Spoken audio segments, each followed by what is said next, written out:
So just to really quickly frame who all is in the room, we have amazing business and community leaders here. They're going to be awarded later tonight at our Hall of Fame Awards ceremony, which I think everybody's going to.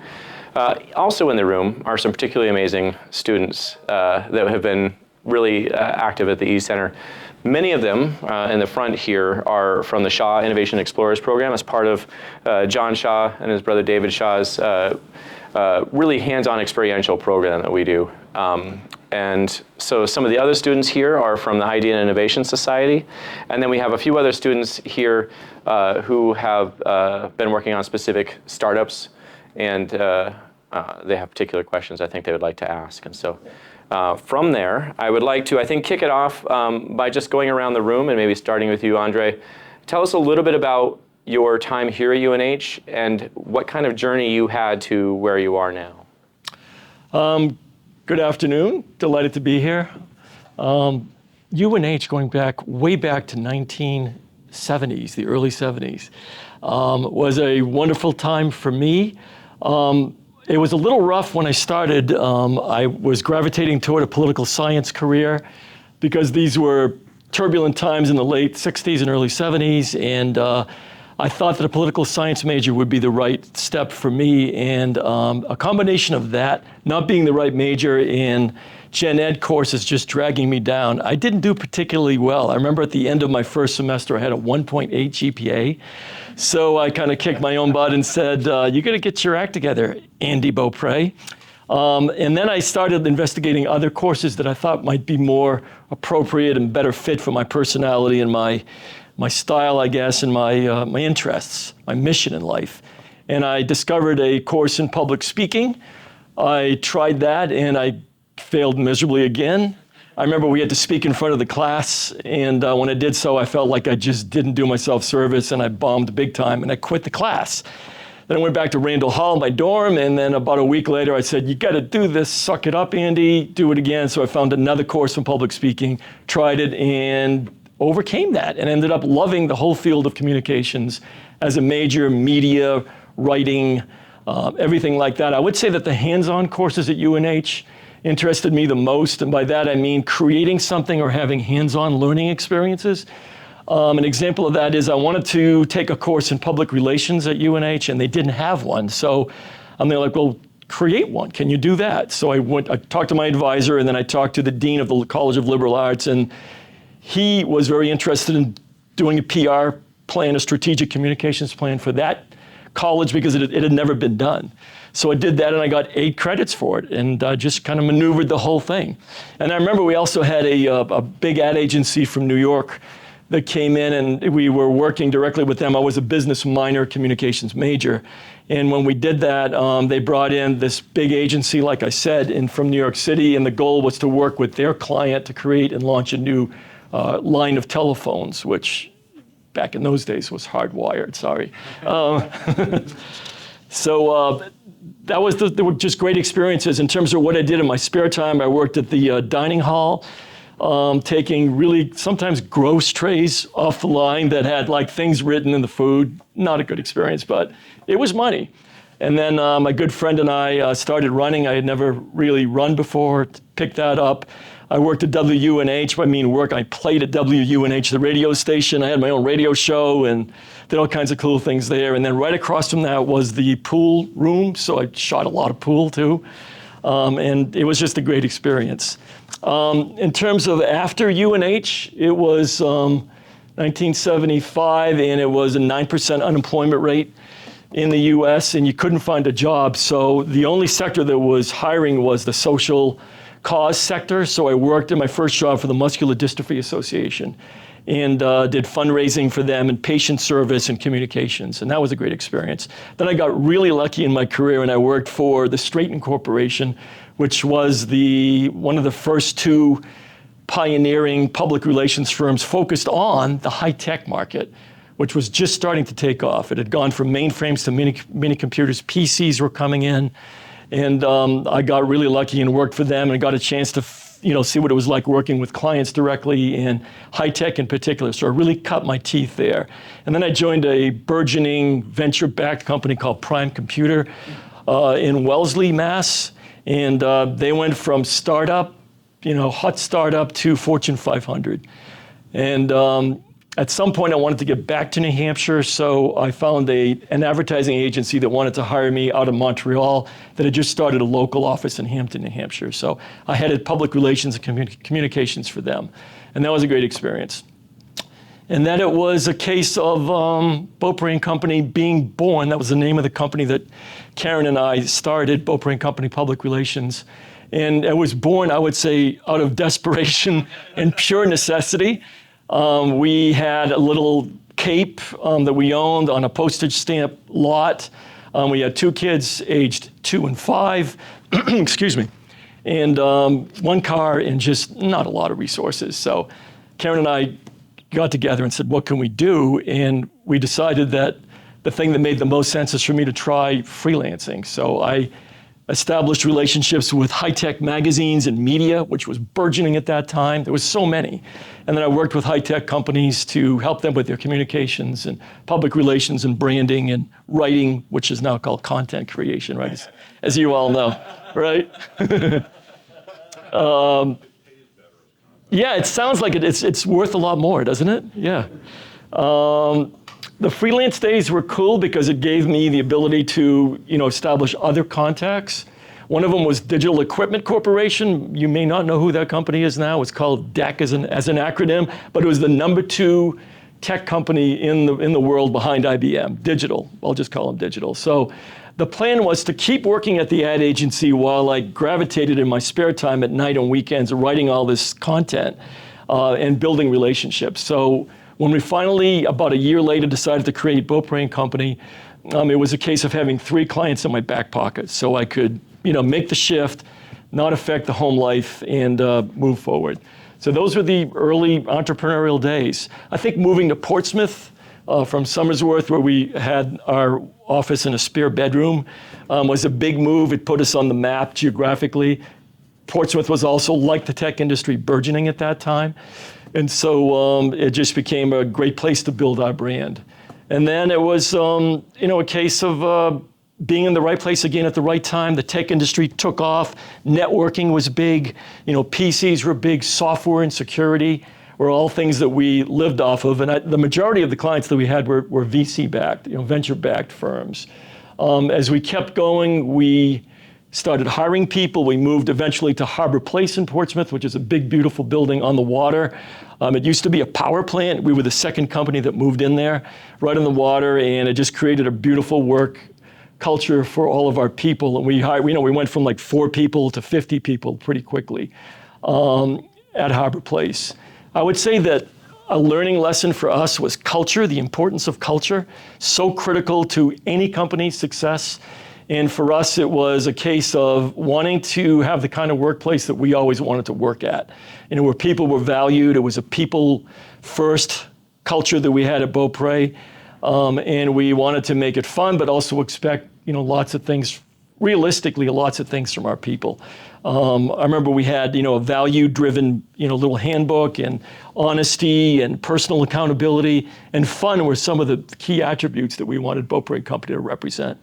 And we, would have parties with rock bands, and we would, cherish and honor Halloween every year with all kinds of activities, and give back to the community. Lots of pro bono time to social causes, recycling programs, creating a scholarship with the University of New Hampshire in combination with our hometown in Somersworth, New Hampshire. So, that was, sort of the vision of the whole thing. At Beaupre & Company. And I think the goal for us was to have reputational growth for our firm, but our firm would grow reputationally because of the work that we had done with the client. So by that I mean it was brand building, it was authentic, positioning for a company. It was creating a differentiated position for them that would actually be understood and accepted by the marketplace to give them a competitive edge. It's all about competitive edge creation. And that's what we focused on. And the ways we did that were, strategic messaging and positioning counsel and lots of research and media relations and, again, content creation. So that's the focus. And over time, over we were in business for 3 decades. The reputation just kept building because they saw what we had done for our clients. More than 50 Beaupre & Company clients were acquired in lucrative M&A deals by the likes of Oracle and Microsoft and HP and Cognos and a bunch of others who actually became clients for us as well. What else at Beaupre & Company? I would say that in addition to, culture, just this philosophy of giving back can't be stressed enough, and creating a culture that is value-driven, where the people who work for you believe in the company because you reflect their values. That's the whole thing now. That's what Gen Z wants. That's what everybody is gravitating toward. It's not just a job, with a resume and, benefits and things like that. It's about you feeling like you can be your true self and achieve your own personal missions through the companies that you associate with. Not just the job, but like your purpose coming alive because you really believe in the company or the nonprofit or whatever you're gravitating toward. So toward the end, we had a lot of clients, a lot of people, a great reputation, and then people started knocking on our door, and people wanted to acquire us. So we did that dance for about a year. And then toward the end, we'd struck a deal with Omnicom Group, Inc., which is a Fortune 200 company based in New York City on the New York Stock Exchange. And we became part of that big parent company, which is a communications conglomerate. And we worked closely with Broder Partners in Boston, great people. We used to compete with Broder, John Broder and Andy Colville, and they ended up orchestrating the acquisition with Omnicom. So always build and nurture the relationships that you have, I would say. So we got acquired, and then Karen and I worked for Broder and for Omnicom for 3 or 4 years, and I was able to pivot toward my purpose journey.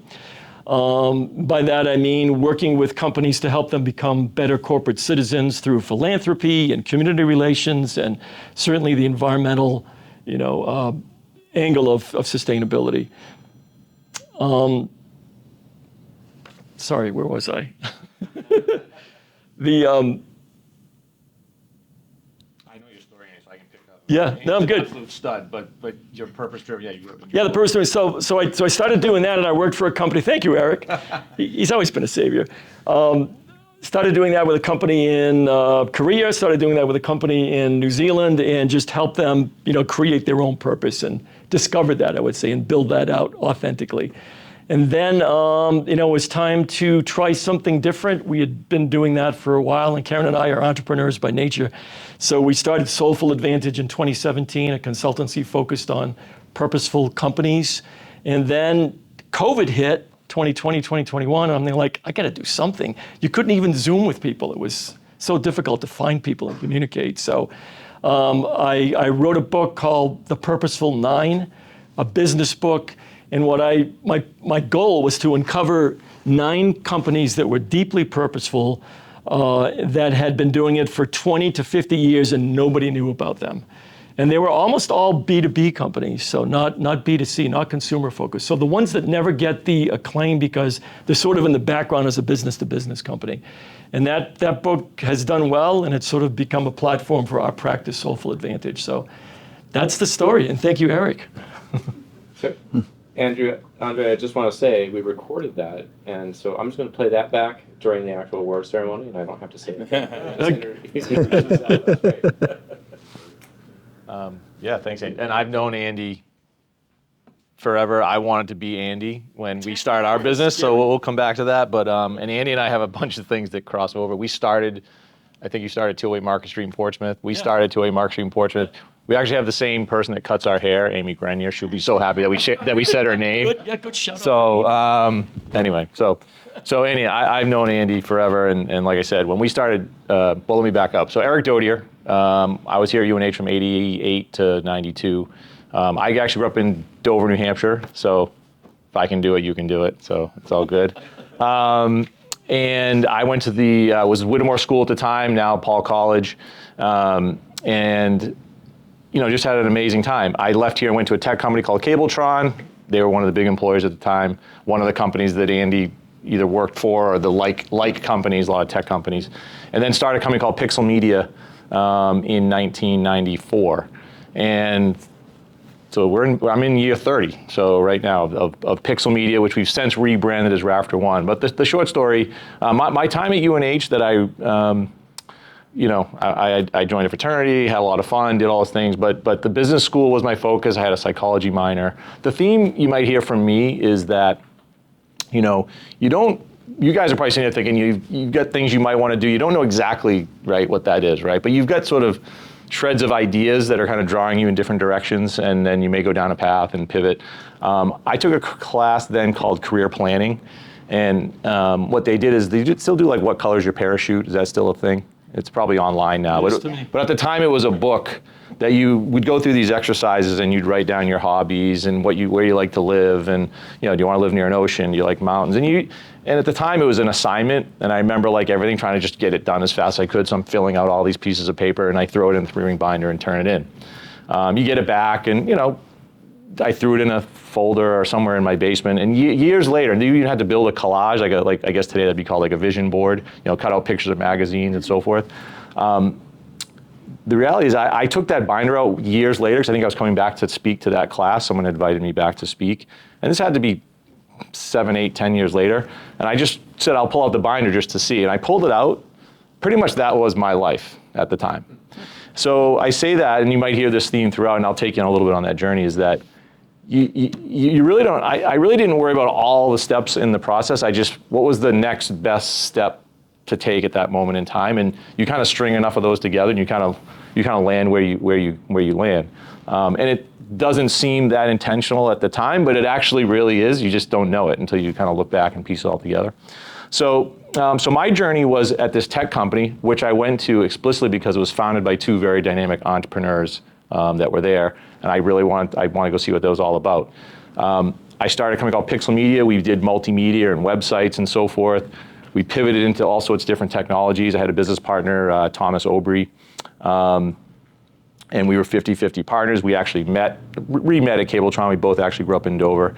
And I got to know Josh a bit at the time. And we just grew this business one by one. We were basically a services business helping companies launch their website and so forth, quite a bit in the tech community.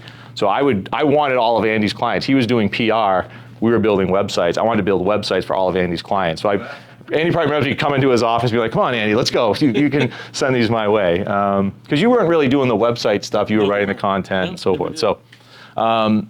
So through that journey, Pixel Media became like a platform, after like 5-10 years to just do other things. I got on a board of a startup bank. I worked with some startup nonprofits. I got invited when Jude Blake from the Paul College wanted to raise money to build the building, the new Paul College building. And when I kind of, again, look back on, all these were very entrepreneurial type endeavors. And I just kind of found that was kind of the common thread of all the things I've done. I like creating things. I like starting things when they're kind of, in their infancy stages. You can have a big impact. Probably the same kind of innate qualities that bring you guys to something like this. Where we are today is Pixel Media finally grew up. We got focused around Salesforce, the technology, the platform, doing all e-commerce work around Salesforce. That was booming, right through COVID. We ended up bringing in some investment, private equity, bought a couple other companies, put that together. It actually ended up selling it to IPG, which is like Omnicom, kind of like Andy's company, called Interpublic Group out of New York. They're a publicly traded company. So today, Pixel Media was rebranded just a year ago as Rafter One. If you ever have heard of Pixel, if you ever walk through on the first floor of Paul College, there's actually a room over there. I think it still says Eric Dodier and Tom. We kind of donated, to have our name on the room outside, which I was very proud to do at the time.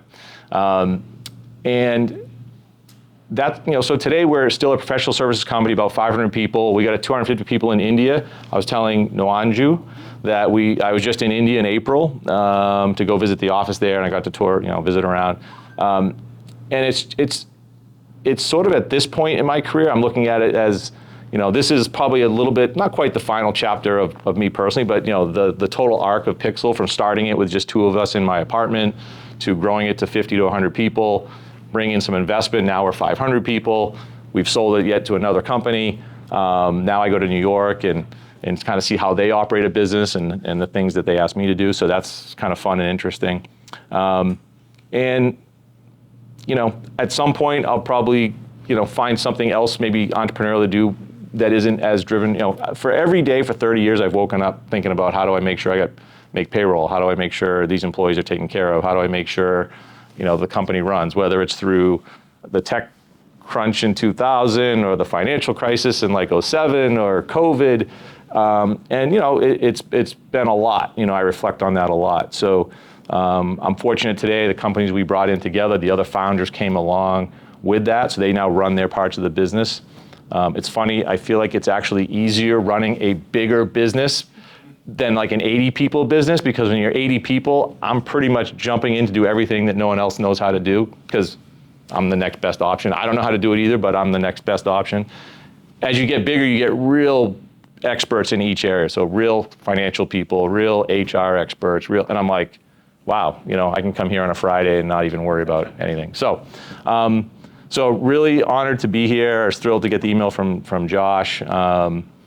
Saw Andy's name on the list, but really great to see you all, and excited to be here and happy to answer questions throughout. So. Okay, great. I'm Jill Graven. I am the executive director of Northeast Passage, which is we started as a private nonprofit. I sort of started early on. I had two cousins that had muscular dystrophy, and there were 16 of us under the age of 5. And so when our two cousins came along, twins came along with muscular dystrophy, it was just very natural for all of us to be like, well, we're going for a hike, we're going fishing, we're going to the top of a tree, we're going to the bottom of the pool. And Chris and Corey were brought along on that whole thing. So that's kind of like the frame of reference that I came from, is that, they were one of the cousins. And so we just did that. I also grew up in, my dad ran ski areas. And so I was a ski racer. And I always thought from the Chris and Corey era that I wanted to be a physical therapist. So I applied to UVM. I did not like their ski team coach. Ended up at UNH because I love the ski team. So I came here to be a ski racer. And when I was here, then I realized I found the profession of therapeutic recreation. And I didn't even know that it actually existed, but I was sort of like, oh my God, that's what I meant all along. So I was able to get a degree in what I had sort of envisioned in my brain would be the path that I was on. And I think looking back, I would have been pretty bored as a physical therapist. So rec therapy I started down that road. I went on an internship out in California and came back with that with sort of the seeds for the idea of wanting to start like my own business. I was in an inpatient spinal cord injury rehab, and I really felt like I could have more of an impact if we were not in the inpatient, but like we're here for you when you come out.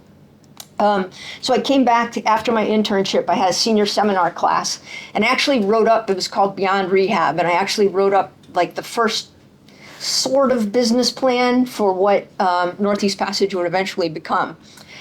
Went out, started to get some jobs, went way too fast, started another business, failed miserably. It was called Leisure Dimensions Unlimited. It was in the 80s, so that was kind of cool at that point, but very, very not cool in terms of what we were actually able to do. So that business failed. I went out and I got more experience working in a rehab hospital and really trying to find my way and more thoroughly build out the idea of what Northeast Passage was going to be. And in 1990, I tried it again. And we started out, we were all volunteer. I was working at a rehab hospital, and like really what was the final push over the edge was I had clients that would come to rehab and they would go home again, and then they would come back and they would be like, man, it was like someone pushed me off a cliff, because when they left their house the day before they had their accident, they were a non-disabled person. Then they went to rehab, and when they went back to their house, very, very different world, very different place. And this is also when the ADA was just passing, so like people's idea of accessibility was sometimes, well, we'll pick you up and take you through the kitchen, and so there were a lot more limited opportunities for people with disabilities. So started as a private nonprofit, all volunteer originally. First year we served 27 people. Budget was $2,300, and I thought that was hard money to raise. So and we sort of grew. I came back to UNH to meet with my professors and talking with them about, this is what I'm trying to do. What do you think? And they helped me write. They actually hid me. I didn't have an office, so they hid me in a little cubicle that they had over on the side and gave me my first little SE Mac computer. And so I was kind of hanging out there, and I had a phone and a computer, and they helped me write our first federal grant. And it was really like putting, water on a plant. It was our first full-time staff. There were 3 of us. It just boomed. And we wrote 3 more of those and our first research grant. And every time the grant was so important because it would give you 100% of your proposed idea for year 1, 75% in year 2, 50% in year 3. And at year 4, you had to sustain it at that first 100% level. It was perfect because it gave us some street credibility when we went out to try to fundraise about how, look, the federal government gave us this money, so you guys should too, and trying to get that match and build it up. And like I said, we wrote 3 more of those, and then a research grant. And in 2000, we had been collaborating successfully, and the dean of the College of Health and Human Services came to me and he said, would you be interested in merging with the university to become like a living lab and sort of fertile ground for research for our students? Because at that time in the College of Health and Human Services, he wanted to have a sort of a practical application for every one of his academic departments. And so I remember sitting with my board and we were talking about it, and we decided, okay, we're going to make this move. And one of my board of directors says to me, well, Jill, I guess your baby's going to college. So I was like, all right, there you go. And so the first 5 years of it, I did wonder, what have I done? This small, nimble nonprofit, and now part of this bigger entity and more pressures and things like that. But it absolutely turned out to be the best decision that we could make. And you were talking about benefits and things like that. When part of the thing was to be competitive and be able to draw in the best therapists and things like that, I needed to be able to have a really good benefit package. I needed to be able to have, retirement plans and things like that. And the infrastructure of the university was able to give that side to us. We're still responsible. The UNH covers like our administrative costs now and allows us into all of those benefit packages and all of that. But we are still responsible for raising a larger, the majority, 2/3 of our operating budget, which now we have 20 people. We serve over 8,000 people in a year. And our operating budget is about 2.225 million now from the 2,300 that I thought was hard 30 years ago. So basically what we do right now at Northeast Passage is we run adaptive sports and recreational therapy. So adaptive sport for the sake of sport. How many of you guys played youth soccer when you were kids? Did you learn a lot from like that experience? So if you're a kid with a disability and that opportunity is not there for you, that's kind of what we do. We want to make sure that the opportunities exist for people with disabilities that may not exist without us. So we now have, on the adapted sports side, we run 10 different recreational sports and 4 competitive sports. Quick brag, our sled hockey program is one of the top sled hockey programs in the country. We have 5 people on the Paralympic team right now, 4 on the junior development team. And NBC was saying during the last Paralympics, he's like, the road to Paralympic team goes through the University of New Hampshire. That's great. And through Northeast Passage. So we're pretty psyched about that. The other cool thing, just using sled hockey as an example, is we're trying to create that same pyramid that exists for non-disabled people. So there's a recreational level, a junior development level. Someone who's involved in that, then moves kind of up. Like at each level for adaptive sport, when you guys are doing, you kind of start in the rec league, then you move to like your school programs, and then that pinnacle of Olympic, or depending on your sport. We're trying to work really hard to create that same pyramid for people with disabilities. I don't know. I think I can pass it on. The the adapted sports piece is one side of it. The recreational therapy piece of it is the other side of it, which is using recreation as a context for helping people learn different skills. So if we're working with a child with autism and they need to learn like social emotional learning type things, you pick the context of recreation that has some power for them, some motivating factor, and within that context we're able to really work on those hard skills that will make them be successful later in life. So that, and then as I said, UNH had given us the real platform to be able to grow. We're one of the top recognized programs in the country for both adapted sport and therapeutic recreation because we're able to do the research associated with the university. We have that faculty support to be able to pull off that piece of it too, and develop best practice models and really pushing them out. So as well as our direct service to people with disabilities, what we are doing a lot of is development of best practice models and pushing them out. Using our Salesforce platform, we just developed a whole documentation system that we're going to sort of start pushing out to other rec therapy programs so that we can build a data set to really be able to start the research on impact across different areas. So. Amazing. That's amazing, Jill. It really is. Thank you. What a impact. Thanks. So the Explorers, just so you, there's a little direct. So my older son was born hemiplegic, stroke in utero, and we were told when he was 6 months old he was never going to learn to walk. We worked with Northeast Passage, and he now, fully functional. Got his MBA from Northeastern. He's working for Nike, actually, out in Beaverton. And it is not well known exactly what a leader UNH is. I think founded therapeutic riding or close to it, or Marge Kittry, the OT program here. But what you guys did, we taught him how to ski. He's a good skier and all. He's left side hemiplegic, so a very important personal part to me. And by the way, so I'm also from Hampton Falls, where Taylor Chase is from Hampton Falls, and the Taylor Chase Victoria and Ireland story is just a stunning story that went through Northeast Passage. Where if you look up Victoria Ireland story, but it was through you guys that she did it. Absolutely. That's Good. great. And the fun part of that is, like, I always talk about the fact that good things happen at Northeast Passage every day.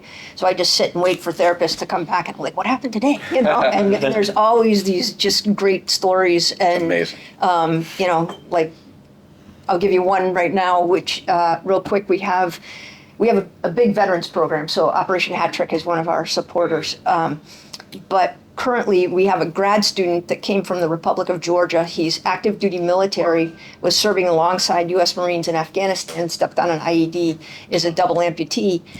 His country is paying his master's to come here to work with Northeast Passage and to get a master's degree in adaptive sport, which I just think is pretty cool that our reach is that they found us in the Republic of Georgia and sent Temo here to be able to learn skills, to be able to go back and work with other military who have had similar injuries and disabilities. So it's kind of cool the way it's sort of spread.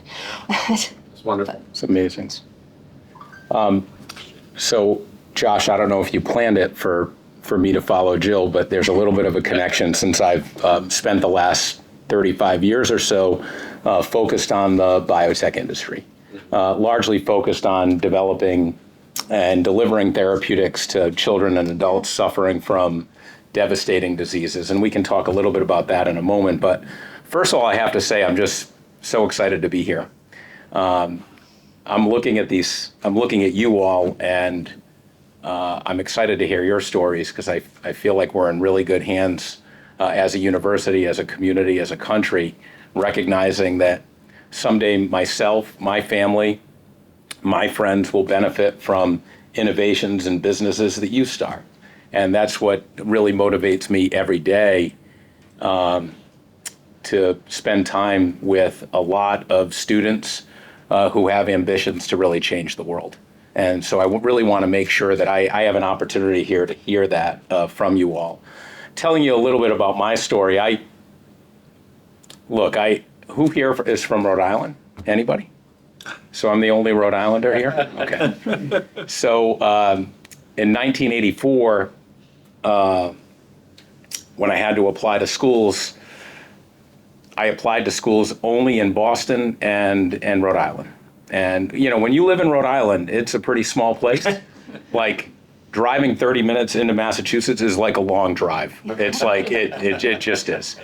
And my mother, who is a force of nature, just had this, like, you have to go up to Durham and check out the University of New Hampshire. It's a stunning college town. It's a wonderful campus. It was a hot school.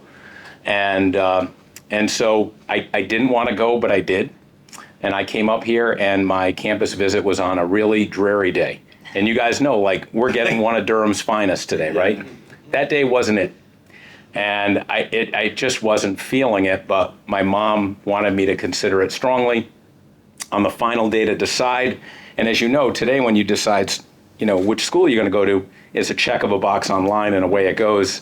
That was actually in a piece of paper, and it goes, U.S. Postal Service back to UNH, but I chose to come here back in 1984. I had the time of my life here. This is a great place, and I'll tell you a little bit about it in a few moments. I spent an hour on campus before coming here because in 1987 I was the president of Sigma Beta, and I hadn't actually been there in decades. And I think the team up there was doing a community event. They were actually raising some money for a volleyball event, but I had an opportunity to go in and see the house that I actually spent a fair amount of my time in the mid-1980s.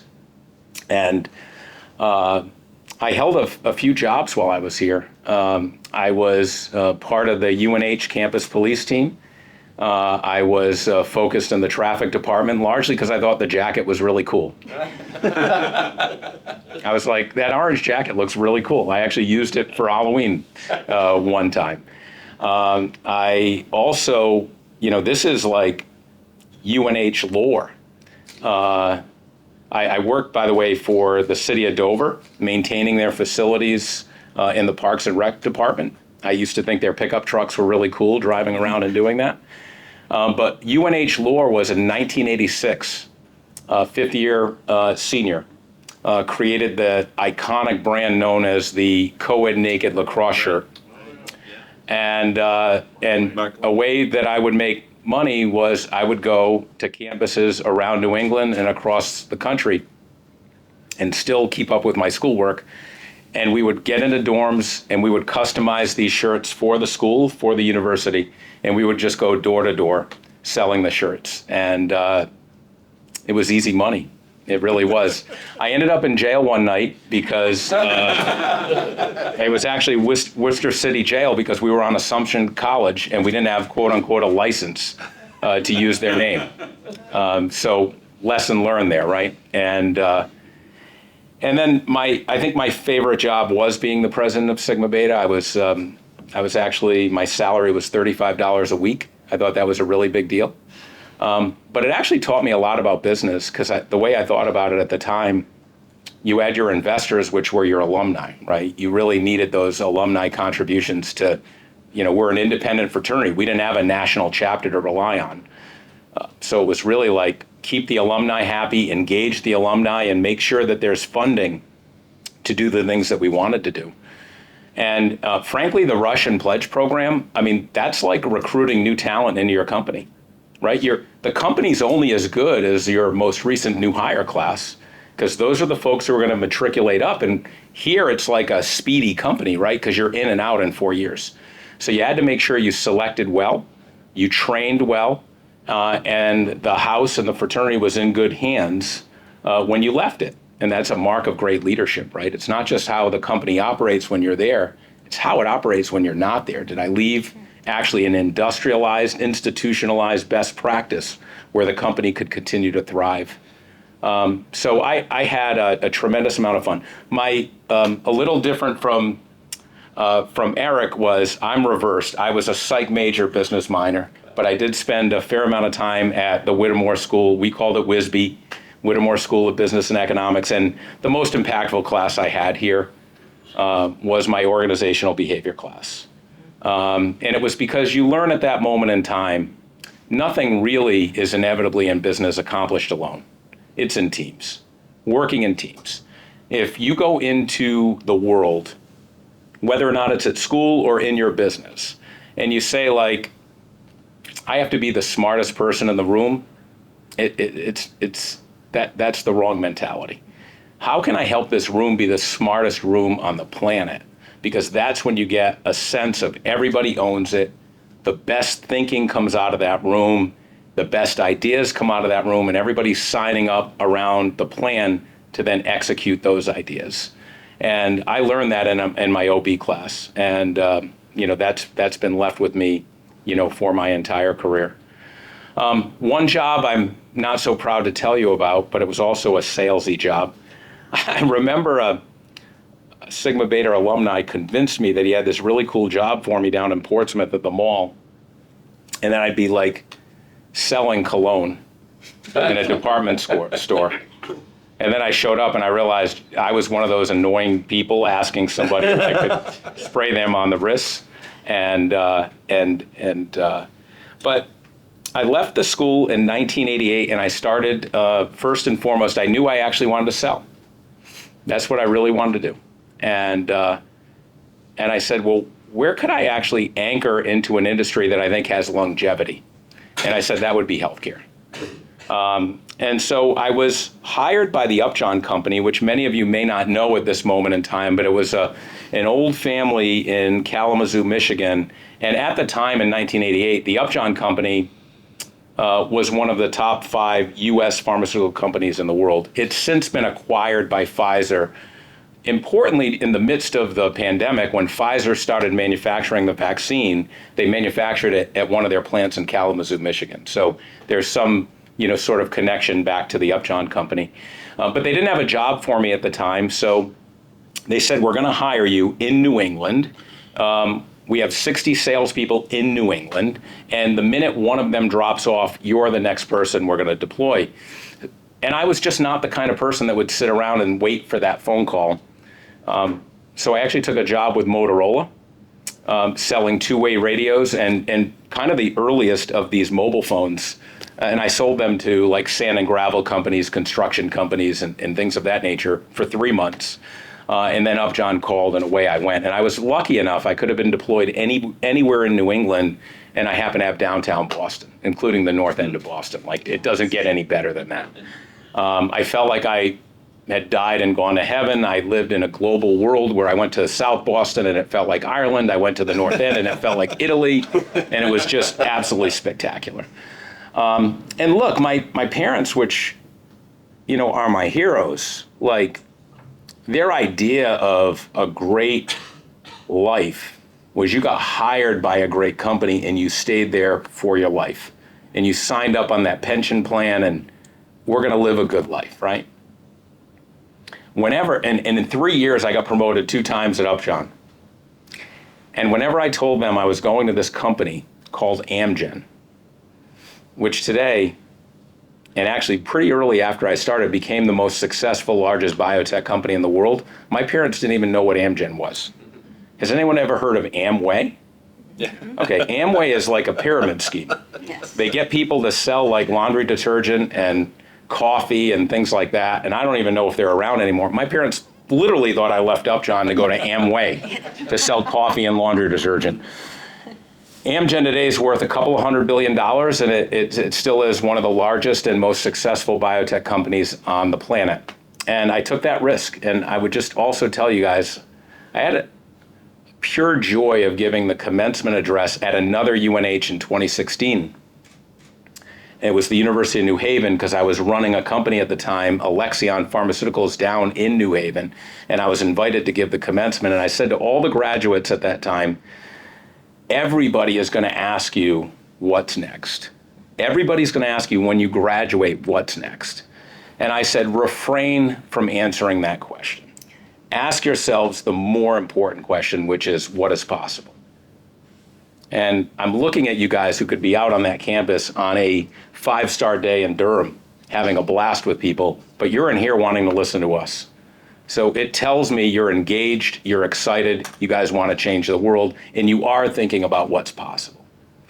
And so when I made that pivot from Upjohn to Amgen and nobody even knew what it was, the what's possible was, that was the beginning of life with recombinant DNA technology, where we were able to move from little chemistry and little pills and move into larger, more complex medicines that could treat and cure otherwise intractable diseases. And we had a great run at Amgen. I was there for about 11 years.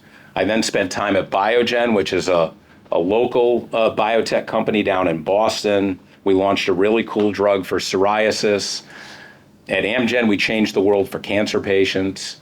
And then after spending some time with a biotech company in Manhattan, where we launched a drug for macular degeneration. I don't know if you've ever heard of it, but basically, if you live long enough, you will get affected by this disease that will rob you of your eyesight. And we kind of brought in, again, through recombinant DNA technology, some transformative treatments that could preserve and actually restore vision, which was crazy at the time to think about. And then after those stints, I went to a place called Alexion. Alexion was founded out of Yale University. I was brought in to be the chief commercial officer. And at the time, it was, I felt like, the best kept secret in biotech. Nobody knew what it did. Nobody had an idea what the medicine was. And most importantly, nobody even knew what disease the medicine would treat. And that's because the disease was so rare, nobody had ever even heard of it. And I was asked to come in and develop a business plan on how we would take this treatment with published data in the New England Journal of Medicine that showed that patients, there was no other treatment for them. And these patients would often die, this devastating life, and then die. I had to figure out a way to commercialize that. And so that's another thing. You may love your ideas, okay? But unless you have a plan on how to fund the ideas and a tactical plan on how to commercialize and monetize what you do, the idea won't matter. It may be the best idea in the world, but you got to figure out the plan on how to reach your end audience. That's how you change the world. They're ultimately your consumers. So I developed a business plan at Alexion, despite the fact that we had big pharmaceutical companies that wanted to license the drug and take it away from us outside of the US. We actually kept all of the rights, and we developed a business plan, and we met the needs of children and adults in 50 countries around the world. 1/3 of our sales was in the US, 2/3 was outside of the US. We did $3 billion in sales. And all of a sudden, everybody knew these diseases: paroxysmal nocturnal hemoglobinuria, and atypical hemolytic uremic syndrome, then myasthenia gravis, then neuromyelitis optica. These were devastating diseases, and we reached patients in 50 countries around the world, and we didn't just help them, we transformed their lives.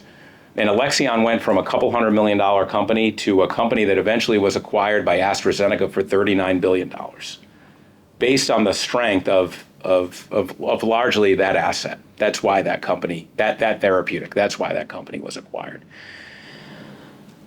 After 11 years at Alexion, I thought, like, what's possible? Not what's next, but what's possible? Well, I hadn't started my own company before. And I said to myself, like, well, we're in the earliest days of this genomic medicine revolution. We're just figuring out how to use cells and virus and gene editing to develop this new class of therapies that are not going to be lifelong treatments, but they might be one and done. That over time, we can give one injection and we will cure the disease.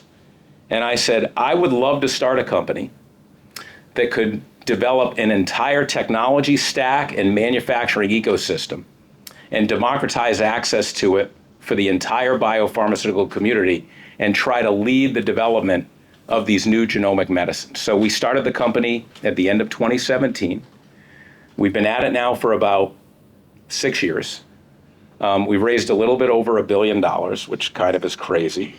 That's pressure. Some of our investors are super cool. Laureen Powell Jobs is one of our investors, Emerson Collective, Steve Jobs' widow.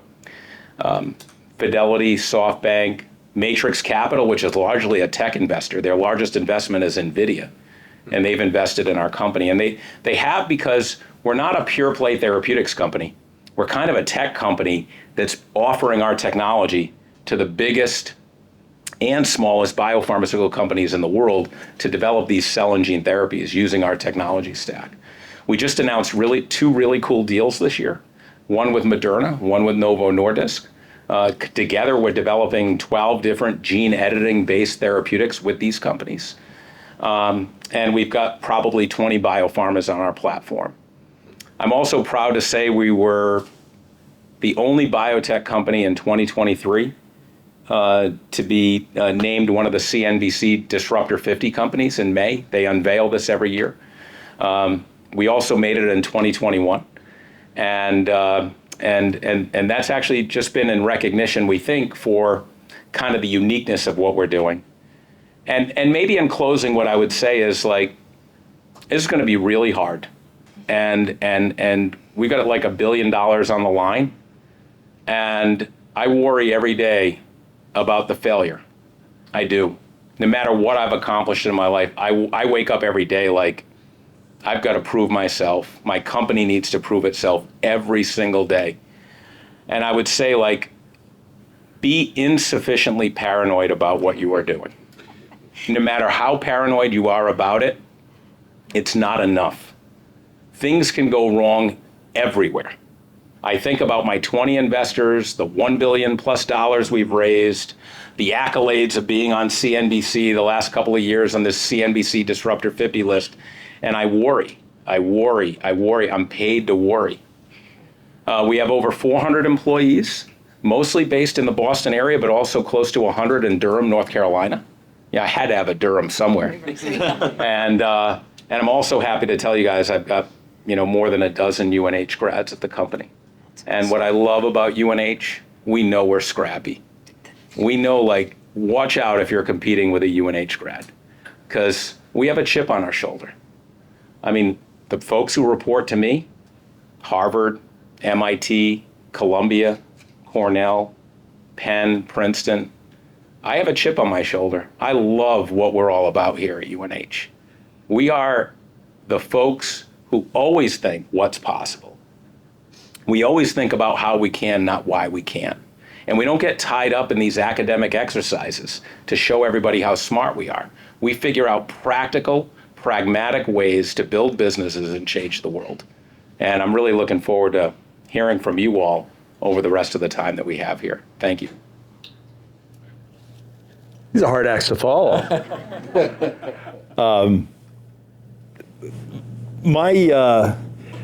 My journey to University of New Hampshire started when I was in high school, actually. I grew up in a little town in northern Massachusetts and went to public schools all the way through. And at the end of my sophomore year in high school, I really loved math. Math was one of my favorite subjects, but I'd had a really abysmal experience in my math class. I literally used to go in and take the newspaper off the teacher's desk and sit and read the newspaper during class because I was so bored with the class.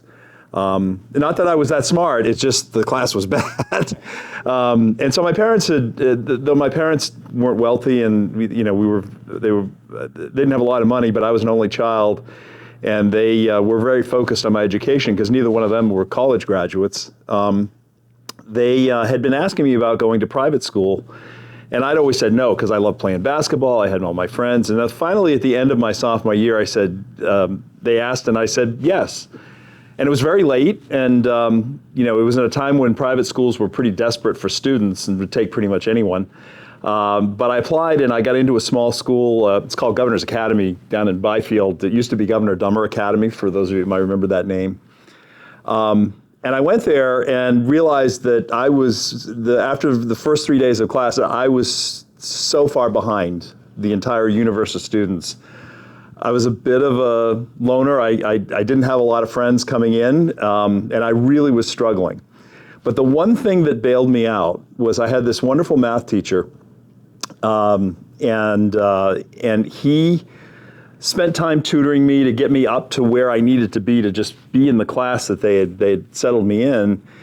And the other thing he did for me is he said, we've got this thing down in the basement of the math building, and it's a PDP-8 computer, but none of us have really know what to do with it.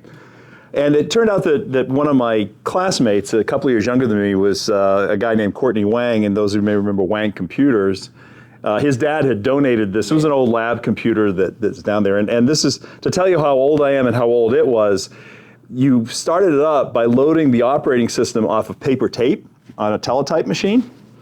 And you programmed it on a teletype machine, and you stored it on paper tape. And the problem is when there were 4 dots across for part of the program, it was real weak and it would break. So you could spend hours programming, you'd store it on tape, and then come back the next day and try to use it, and it would rip as you tried to read it, and you lost all of what you did. But I got really intrigued by what could we do. We actually wrote a very basic grading program for the school. There were a couple of other friends that joined me in that. So I got very interested in how do you use these things to solve problems? It just seems like an interesting area. And when I was looking around at colleges, my college advisors, they were all pushing the sort of typical prep school entry areas, the Dickinsons and Gettysburgs, and they wanted me to Dartmouth or MIT. But I had a cousin who came here and was an engineering student here. He was 14 years older than I was. And I always loved visiting here. And so I said, I really want to go to UNH. And everyone was sort of, well, not sure that's a great idea. But the thing I had found out is that because we've been talking to Digital Equipment Corporation, who made this computer, because that's where we got we had to go ask one of the teachers to call up because we didn't sound old enough, and they didn't believe that we needed a manual for the machine, so they had to call and do that. So anyway, we got to know a few of the people at DEC, and we found out through the grapevine that UNH, I came in '73, so it was probably a year or so before that, had received the first DEC System 10 computer. Now, why is that relevant? Well, up until that point, computers were things that you fed these paper cards into, and you had these stacks and decks of paper cards, and that's how you programmed them. The DEC System 10 was a big version of this little computer that we had at the high school, and you could program it on a teletype machine, and you could actually interact with it. I know this sounds crazy for people that interact with their cell phones constantly. And so I really wanted to come here because they had that, and then they had, it was a beautiful campus. It was close to where I grew up, and it just made a lot of sense to me. So I came. I had no idea what I really wanted to major in. All I knew was I wanted to use computers to solve problems. That's all I knew. And so I ended up enrolling in mechanical engineering, influenced mainly because my cousin had been a civil engineer, and civil just didn't sound that interesting because he did a lot of surveying, and I wasn't that great at that stuff because I'd helped him in summers. So I started mechanical engineering, and the first year mechanical engineering students, the first course you took was mechanical drafting. Now what that means is you sit at a big board and you draw stuff. You design things, you label things.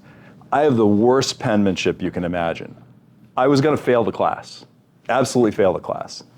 So I went to my faculty advisor, who was this wonderful old gentleman, Russ Valentine, and I said to him, I don't know that's the right place for me or right thing for me. I can't do this, it's not working. And he used to wear his glasses down like this, and he looked over at me and he said, young man, he said, you need to finish that course if you want to be an engineer. And he said, if you want to work with computers, that's something you can do later on when you get to graduate school, if you go to graduate school.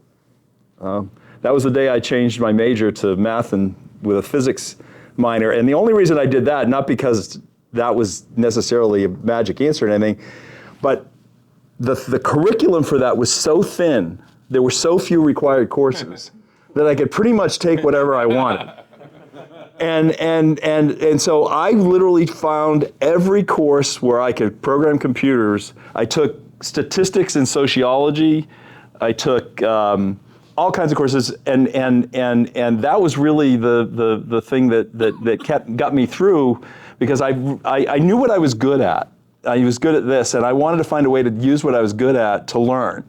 And that's really what drove me. And one of the most important experiences was one of the courses I took was from a gentleman who was then a very young professor. I think it was his second year here. He'd worked at was an MIT guy, worked at Mida Corporation. His name is Paul Naheen. I think he's retired now, but it was a course, and the title of the course was Pattern Recognition. Now, for those of you that might not recognize that term, it's basically the foundation of generative AI. But this was 1974 or 5, and of course we didn't have the computing technology that we do today to work with it, but the concepts were all there. And he had come from MITRE, where they'd worked on trying to take images, radar images, and identify targets from it. It was a military project mostly, but he taught it in a much broader way because he had this sort of fundamental belief that pattern recognition could be used for anything. It didn't have to be a military thing, it could be anything. And one of the things he did, I loved the class and got along really well with him, and he saw my passion for it, and he actually set it up so I could go down to MIT to what was then the Laboratory for Computer Science, later became the Artificial Intelligence Laboratory, and actually meet Marvin Minsky, who was one of the founders of the AI world back in the 50s and 60s. And that foundational experience, together with the passion for working with computers, was really, has been a continuous theme throughout my career journey. I graduated from UNH in '76, much like Andy was saying.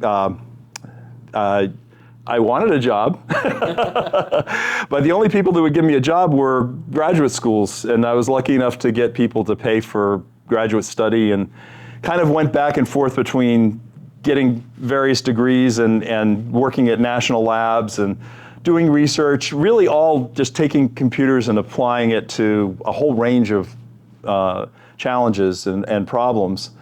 And did that until I finished my doctorate. And soon after I got my doctorate, I had an offer to come back to UNH as a teacher, as a professor.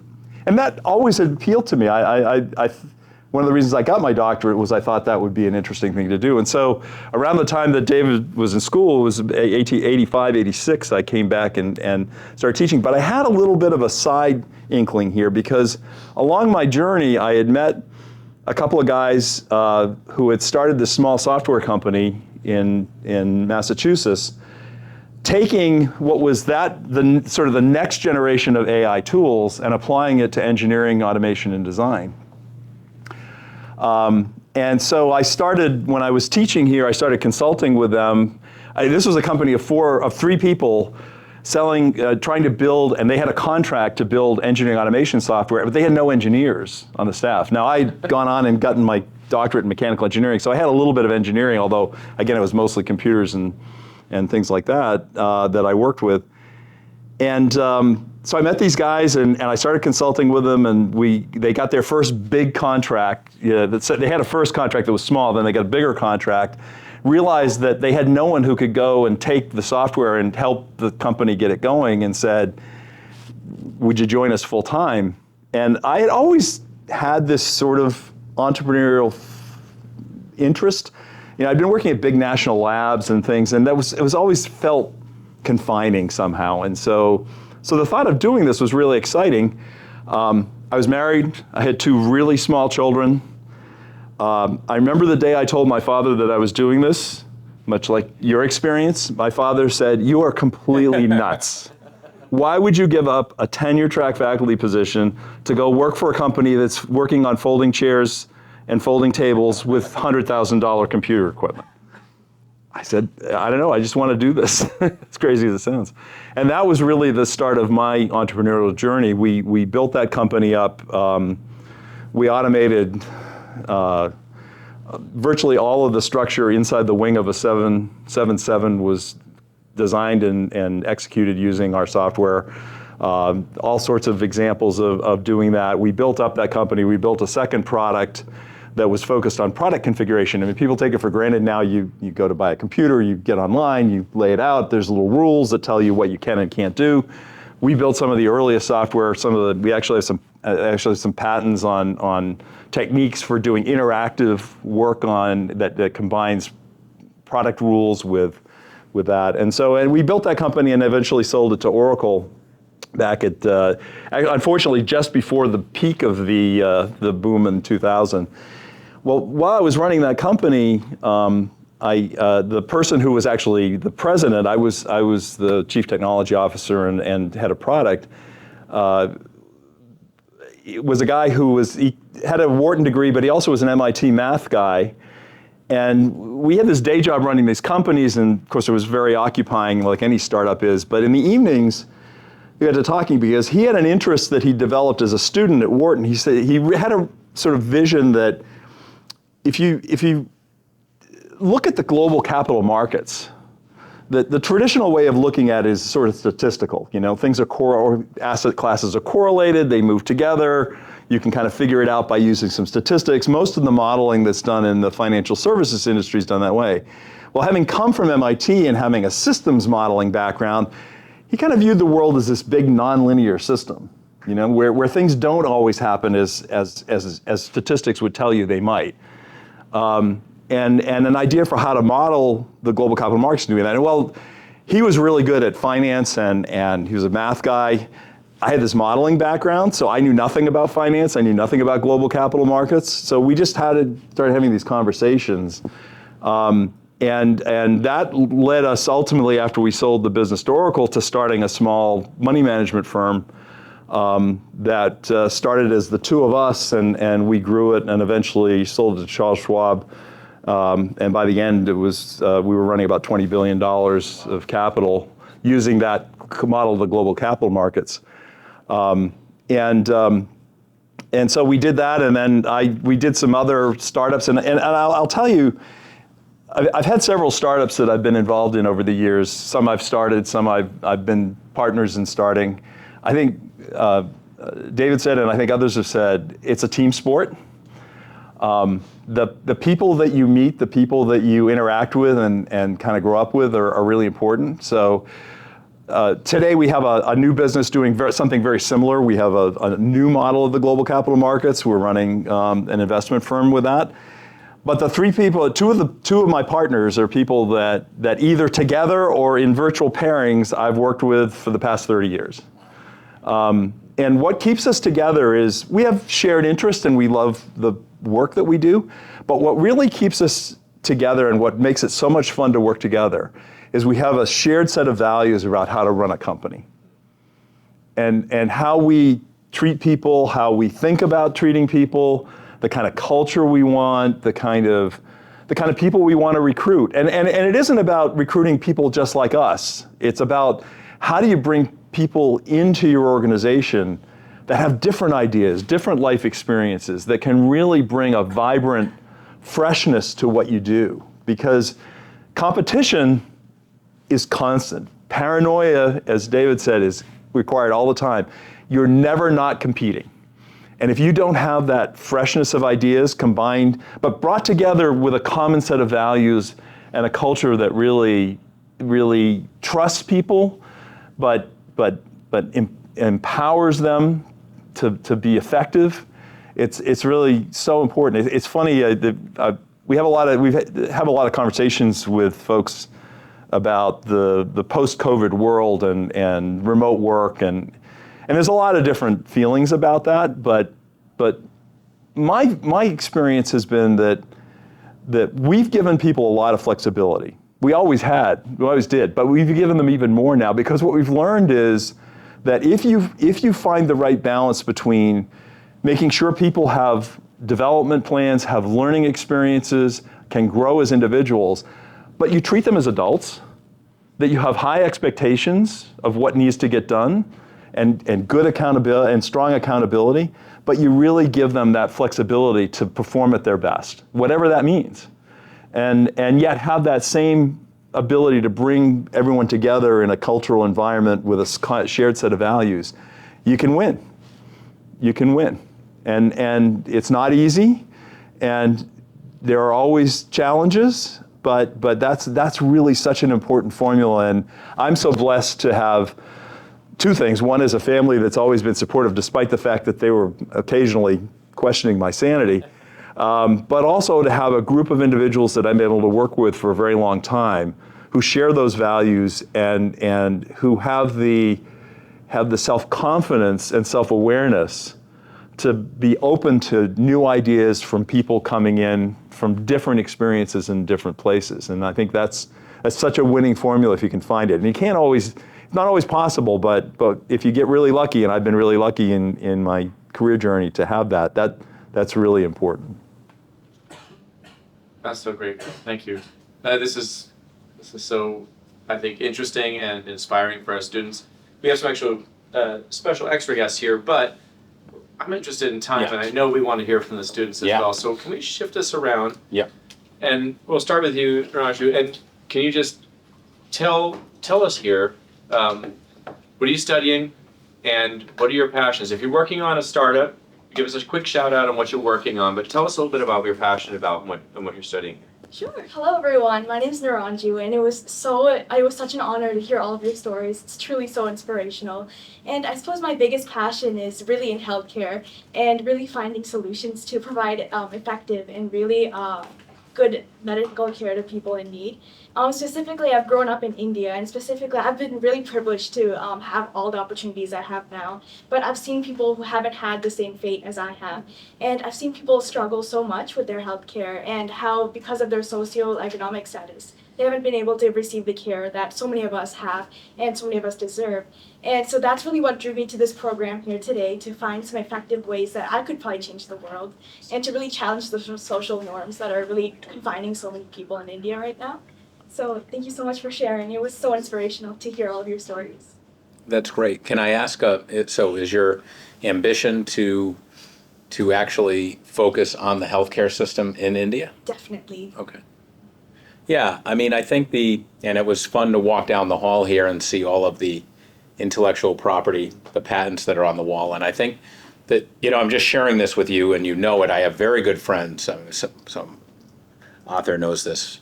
My best friends in the world are from India. They're in the healthcare space. And I think the challenge has been that some very important cases on intellectual property for medicines have gone all the way up to the equivalent of the Supreme Court in India, and it hasn't held up. And therefore, investors get concerned about how much capital to put into a new venture, because without IP, what are you investing in, right? Because of the fast follower sort of mentality. Not that won't change. I think that India is a remarkable country. And the more I think about the convergence of tech and healthcare, India is obviously one of the leading nations in terms of technology. It's going to happen, and you'll have an opportunity to do that for sure. It's very exciting. Hi, my name's Maddie. Thank you so much for sharing your stories today. But I'm a business administration major with a marketing concentration, and I'm really interested in the advertising and creative sector of marketing. Excellent. What are your aspirations? Have you thought about that and your personal mission in that context? I've been trying to investigate different careers. I'm thinking about either copywriting or content creation. Exactly. Yeah. It's a growing, booming market. Yeah. Let's connect. All right, I'm Riley. I am majoring in business administration with a focus in management. That's still subject to change, but I'm fine for now. And I'm also dual majoring in sustainability. So I grew up in a really, really, really small town in southern New Hampshire. It's called New Ipswich. Yeah. Really middle of nowhere. I graduated in a class of 45 students. So I mean small town. I lived in the woods. And sustainability was something that was never talked about at my school. It was never considered, never talked about. It was not a thing. I didn't hear about it until I came here and realized how into sustainability UNH is. And I took, to fulfill an environmental science credit, I took Intro to Sustainability, and the professor was like, I think you would be a great fit for our sustainability dual major program. So I've been getting more involved with that. I'm currently in the Bee Impact Clinic, so nice. We're advising or consulting different businesses on how to be more socially responsible and everything like that. So that's definitely a passion of mine that I've found here at UNH. You chose the right university for that. Yeah, a pioneer for 25 years in sustainability. Yeah. Yeah. Thank you all for sharing. I think it's kind of Dutch, electrical engineering. And passions are really all over the place. I love learning about everything.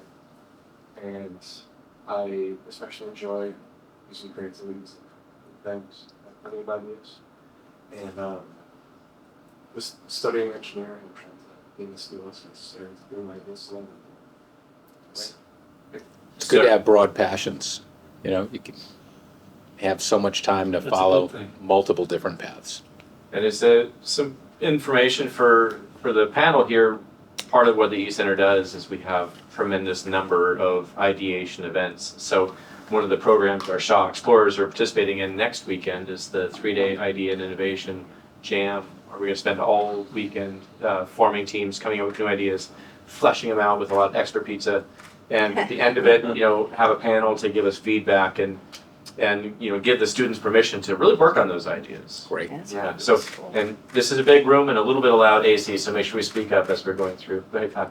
All right, thank you guys for coming in. It's really appreciated. Great stories too. My name's Kyle. I'm an analytical econ major. So far, my passions when it comes to stuff, just what I like to do is photography, weightlifting, soccer. I want to get into coaching for soccer, but other than that, I'm also a big advocate for personal finance. I took a course in high school that really started that passion for me, and I became well aware of my finances, my parents' finances, my brother's finances, who are a mess, by the way, but that's a different story. So I just really want to help high school kids and younger kids and maybe even adults just try to understand their finances better. Hi, I'm standing up because I couldn't see all of you, so I was like moving around.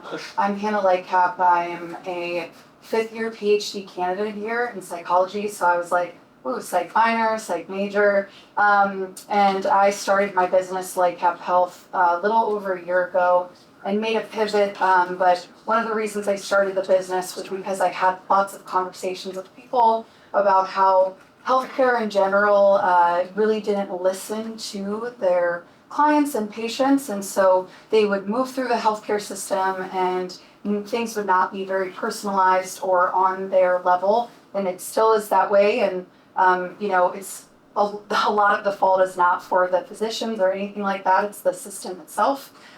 So I started this business primarily to kind of bring that personalization to individuals, and have since this last summer, because of the summer seed grant that I got from the ECenter, expanded that to do more business to business. So next week I'm actually doing a sort of like innovative workshop with a local credit union where we're integrating art and health for a stress relief workshop for them. So I'm going in for 2 separate days for that. And a huge one of the things I was excited to hear all of you speak about is that the themes I was hearing was like failure is going to happen, and it doesn't have to be a big failure, but it can be small little ones.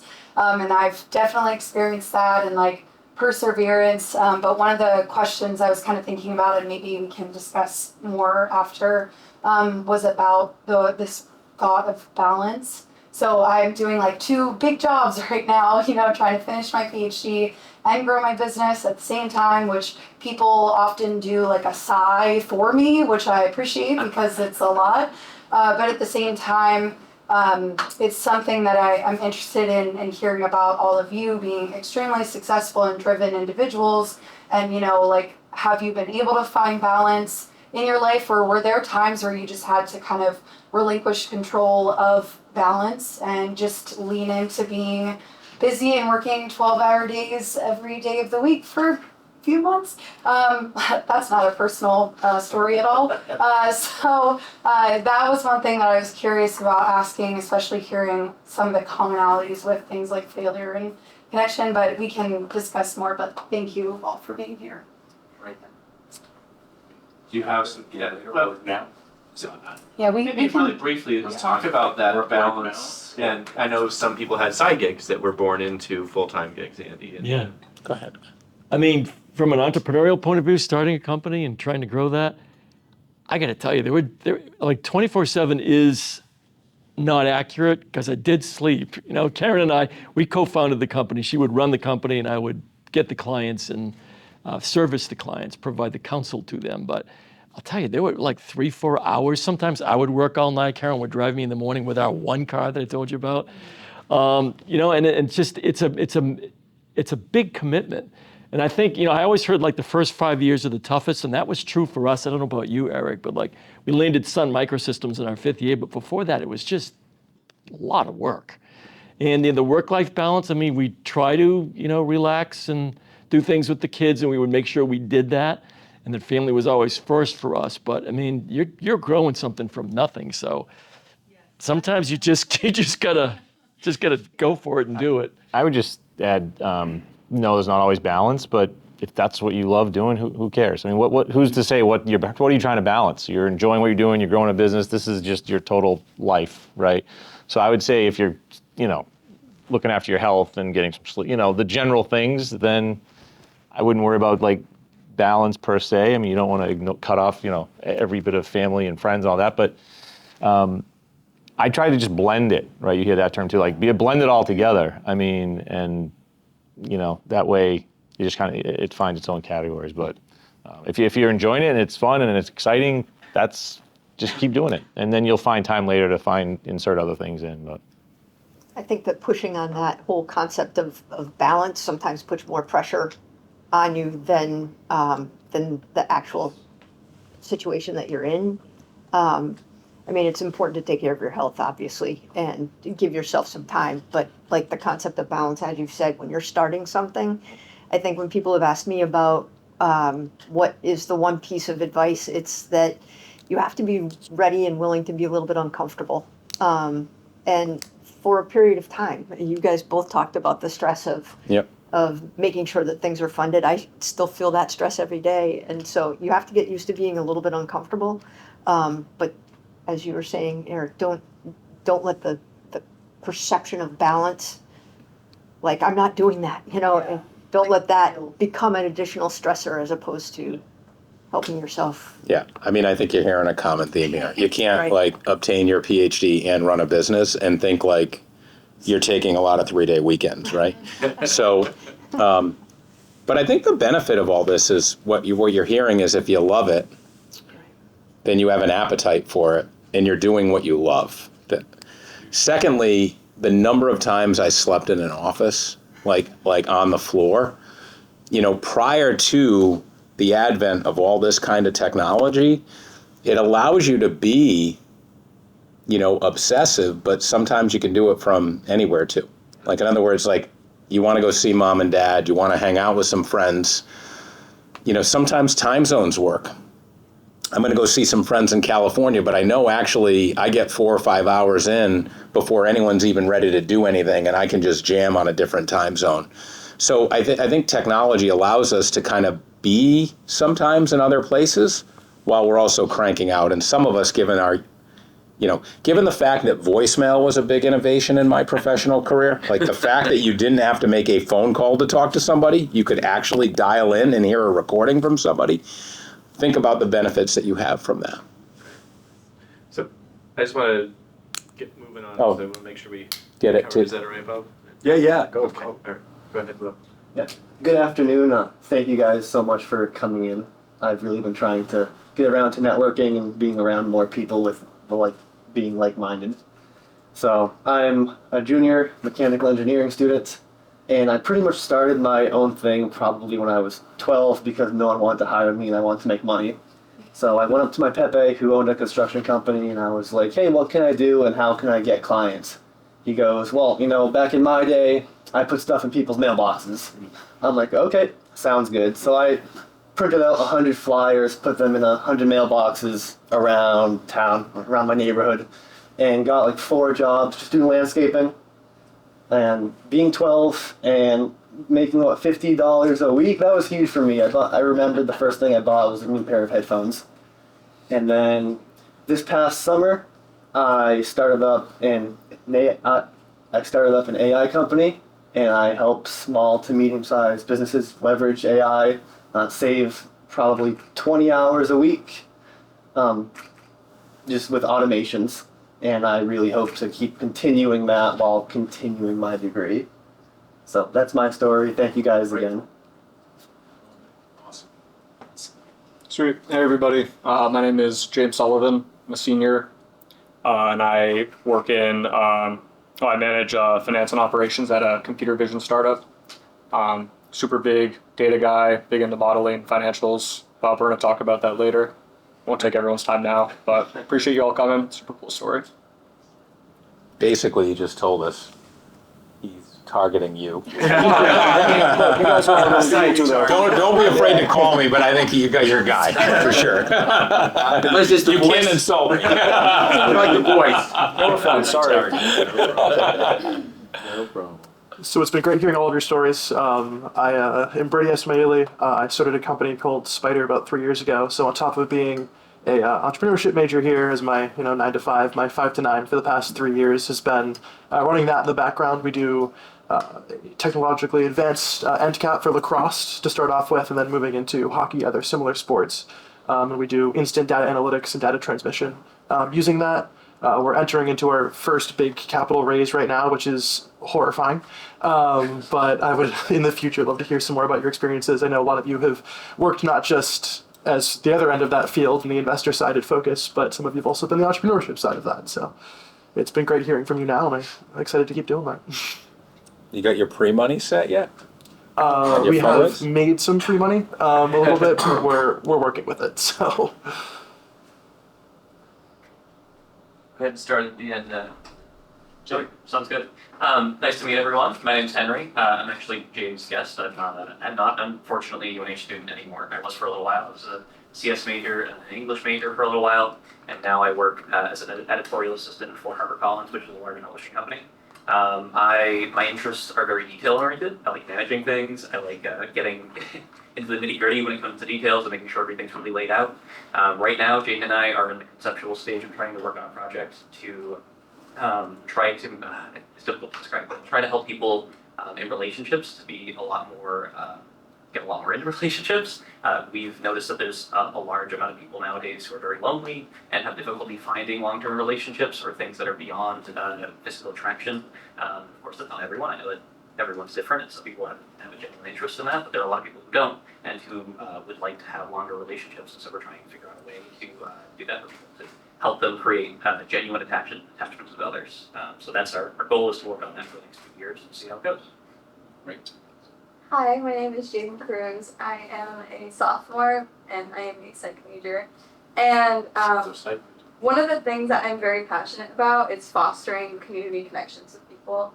And as Henry was saying, that the most common issue I've seen in today's day and age is just like how people have become so disconnected because of technology. And I guess you could say that people are becoming more connected, but in my experience and going up through school and just through social media, I've noticed that there's a lot more conflicts than there used to be. Yep. And I feel like if I can do something about that, and if I can try to develop something on my own that is able, well, maybe not on my own, but the team, but if I can try to develop something that will change the way that we make connections with people, I am more than willing to do that.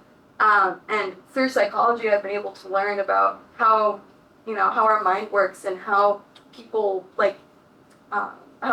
just focus on connections with one another. And I've been able to put that into good use and being able to use that to further the development of potential dating. Super. Hello, I'm Autumn Domingo. My passions consist of helping other people and improving people's lives, and so that's and also problem solving. And so that's why I got into UX design 2 years ago and started working as a UX designer in the Bitcoin space. And then I also co-founded a 501(c) called Generation Bitcoin. And what it focuses on is educating Gen Z about Bitcoin and all different types of fields. So where were you at this summer? Oh, I was invited to speak at Prague, at the Bitcoin Prague conference, about the projects that I was working on. And what year are you here? I'm a freshman. Wow. Wow. Congratulations. Yeah. John, go ahead. I'm Gianna. I'm also a freshman. I am majoring in community and environmental planning with a dual major in sustainability. I have too many interests to name in the time that we have, but I'm passionate about making change no matter what sector that's in. I'm focusing on the environment and sustainability and trying to make more sustainable communities. So that's the kind of field that I want to go into because I think that's where you can make the most change by connecting people, like what Jaden was saying. And I want to be able to connect people to the environment and to practice and to policy and just make sure it's possible for everybody to make change because it's necessary. So, Gianna and Autumn are part of our Idea and Innovation Society, incoming freshmen, full of ideas and ready to take action. And I have a great photo. We haven't sent it out on social media yet, but that whiteboard over there, full, literally full, columns and columns and columns of ideas that Gianna was working on. She's already formed a group with other society members. They meet here all the time. It's amazing to walk through the space and have awesome minds like hers, ready to tackle it. Thanks. My name is Luca. I'm a sophomore. I'm undeclared, but my focus is on finance. I'm really passionate about Italian, English, and Spanish, and just multiple cultures and multiple languages around the world. And my why, I guess, is just trying to make the world a better place. And that's it. I'm Brett. I'm a sophomore majoring in finance, entrepreneurship, sustainability. Unsurprisingly, my two biggest interests are in entrepreneurship and sustainability, which are two very broad fields. Sophomore now, so throughout my freshman year, I kind of just tried as many things as possible. Super involved in a lot of the ECenter events and Sustainability Institute events programs as well. Last year, I founded a small-scale tech startup designed to kind of alleviate the common problems that I saw first-year students were having on college campuses, both at UNH and across the country. On top of that, also have done a lot of environmental consulting work, considering launching my own thing maybe this summer or for winter break. And on top of that, I'm also working with Alec over here and a team of 6 engineers now on a Department of Energy competition where we're building an offshore wind turbine. Now we're one of 32 finalist teams. That's been quite fun.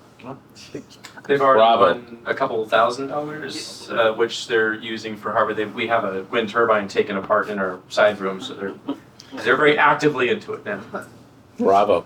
Yeah, so Is there a particular aspect of the wind turbine work that you're focusing on? I mean, is blade design or So it's- mechanism stuff? It's 4 contests in one competition, so it's a little bit of everything. There's like a turbine design, turbine testing, like project development, site planning, which I'm really doing, and a community outreach piece. So it's very broad, which has allowed us to build a very interdisciplinary team of 7 sophomores. Fantastic. And now we're going at schools like MIT and Cal Poly, who are seniors working on their capstone projects. So we're scrappy. Kick their ass. Kick their ass. They're going to come in with their notebooks from these fancy professors that they think they know everything and it's all buried in the notebooks. You guys are going to come in with your gut instincts and you're going to beat them. You know what I actually wish they would do in those contests, honestly? Not know where the kids are from. Yeah. No, that's what I mean. That is bullshit. Yeah. You're just voting based upon the content that's been presented, not where, because there's biases, as you guys know. Yeah.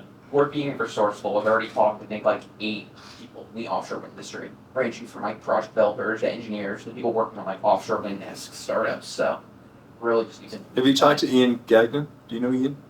So Ian was a mechanical engineering student here several years ago, and I was one of his mentors when he was going through. I think his focus is more on in-water turbines and tidal generation right now. I think he's out on the West Coast, but look him up on LinkedIn and reach out. He's very, very anxious to help any UNH student interested in offshore energy generation. What's his name again? Ian Gagnon, Gagnon. You can mention my name. I'm sure he'll remember me, but great guy to connect with because he's deep in the industry now and trying really hard to mentor and bring along a lot more people into the industry. So. Thank you. Go ahead, Alec. All right, my name's Alec Mercer. I'm a sophomore here studying engineering physics with a dual major in sustainability. So my passions, as Brett was noting at, are renewable energy and energy generation, as well as space physics. So I am a student researcher in the Space Science Center, doing work for NASA's sounding rocket program. So I've been venturing into renewable energy, sort of a side project, but it's definitely one of my passions in energy infrastructure across the United States and the world. And also involved in the wind turbine. Yes, I'm mechanical and engineering. Do you have questions on work-life balance too, or? I get that a lot. You heard our answers. Just keep going. Go faster. Yeah. What I've been about. I enjoy doing what I do, so as long as That's where you get your energy from, actually. Like, there's this general view, if I work too hard, will I lose my... No, you actually talk about renewable energy. It's by pedal to the metal, doing what you love to do, and that's renewable energy to keep doing. Right, absolutely. So many of the students that we've heard from, including the pastor here, are part of our sophomore program called the Shaw Innovation Explorers. And John Shaw is here. Maybe, John, do you want to spend just a couple minutes talking about why? Yeah, so the one is we I worked on a spin-off, a technology spin-off out of the University of New Hampshire. We just in our 15th year. I actually met a UNH research professor when he had one of his students put a business plan into the Paul Holloway business plan competition. They came in second, but 2 days later I was in the professor's office, and 3 months later we had spun off Itaconics as taking the work that the research professor had done and patented. He came up with a way of polymerizing itaconic acid, which had been a holy grail in the polymer world for about 60 years. Pfizer tried to do it in 1960, unsuccessfully. They filed a patent. Dow tried to do it in 1993.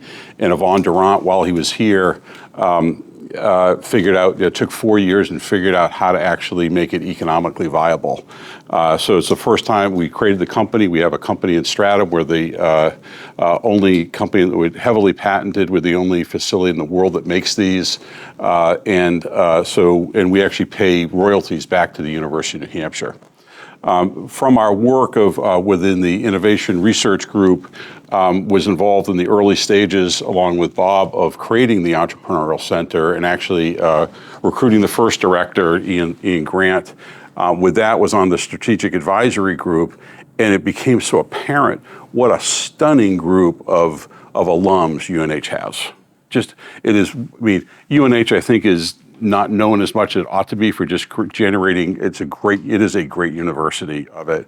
And I thought that the alums actually, yourselves, there is such a great group of alums that come out of here that go out into the world and do really, really good things.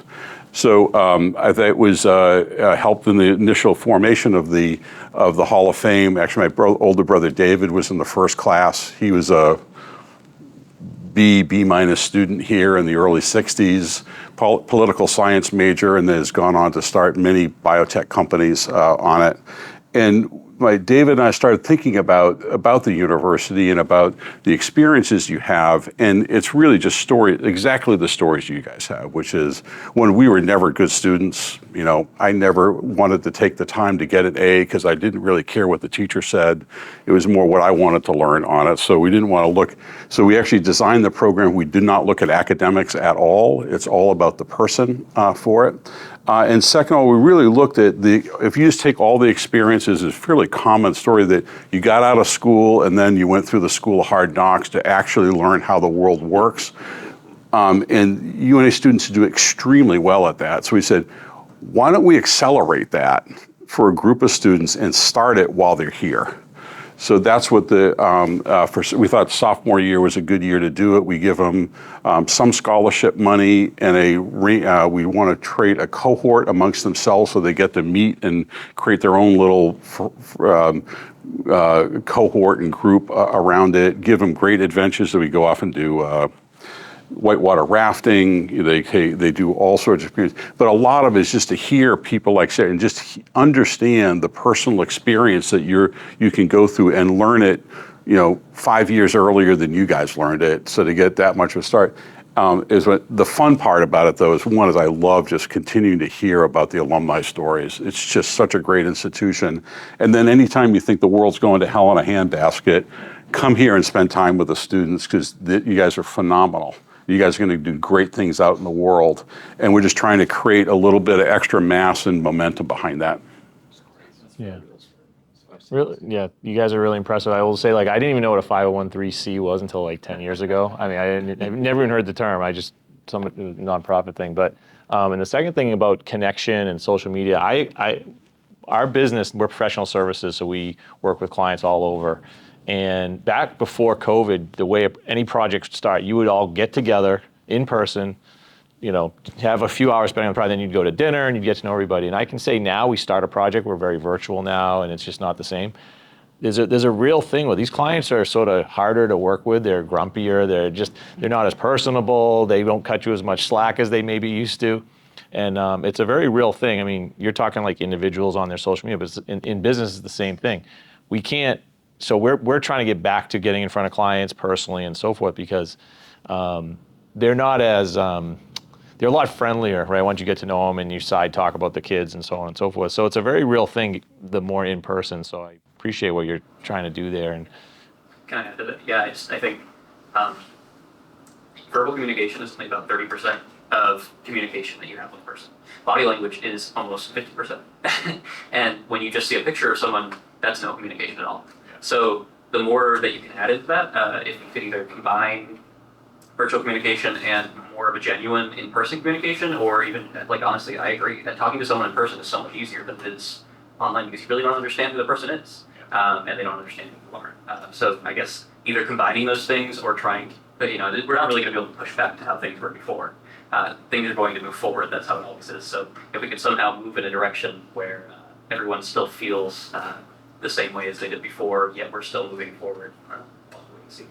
Yeah, it's interesting. I've actually seen this movement to interviewing candidates remotely, which is, in my opinion, insane.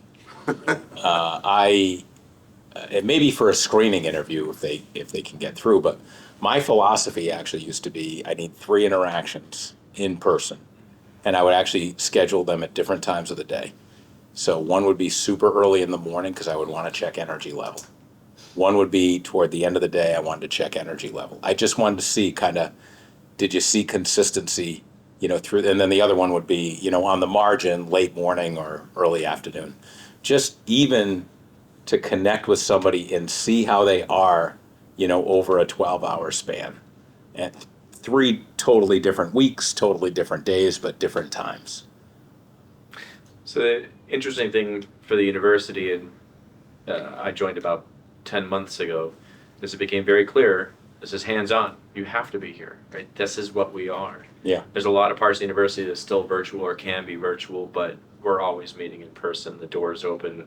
The students are literally knocking on the door all the time for coaching sessions. And I think that is a huge amount of the value is also your interpersonal connections and the good collisions that are occurring between everyone.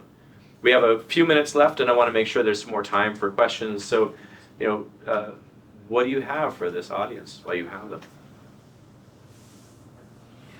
Anybody have a burning question?